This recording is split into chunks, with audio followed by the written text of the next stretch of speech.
Alam nyo ba na ang pagkain pala ng mga processed food, yung masyadong maraming delata, pagpupuyat at ang stress, nakakahina pala talaga yan ng ating immune system. Kapag bagsak po ang ating resistensya, dyan nagsisimula ang pagkapit ng mga iba't ibang sakit. May simple, may malubha, pero may solusyon para makaiwas. Gamit ang iba't ibang mga halaman at prutas mula sa kalikasan, pwede palang manumbalik ang sigla at lakas ng ating katawan. Garantisadong maganda ang kalusugan dahil iba kapag natural. Yan ang sinolusyonan ng King's Herbal Plus. Dahil ang lahat ng mga masusustansyang halaman, prutas at gulay pinagsama-sama sa Wonder Drink na ito plus more. At ako mismo, proven and tested ko na ito.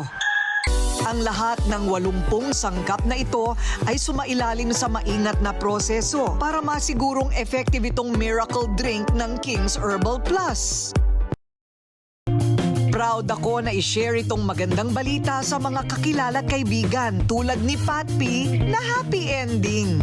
O ano, naniwala ka? Yes. Diba? Sabi ko sa'yo, King's Herbal Plus. Feeling mo kasi pag ininom mo yun, busog ka na kaagad. Yeah. At saka feeling mo healthy ka kasi nga alam mong may 80 na vegetables, vitamins, minerals, and fruits.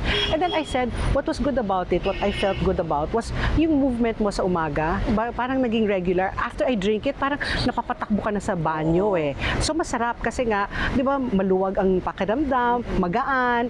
And yun na nga, and you know it's healthy if you're not constipated. Parati mo nang iniinom, naramdaman mo yung energy mo. Yes. Tumakas. Oo. Naramdaman ko yung energy, tapos feeling ko healthy ako. May maintenance na ako para sa cholesterol, sa sugar. But I guess, hindi tumataas yung dosage ko. Diba? So parang 20 milligrams, it's been like that for the past couple of years. And I think King's Herbal Plus helps because it's a combination of Western medicine and something natural.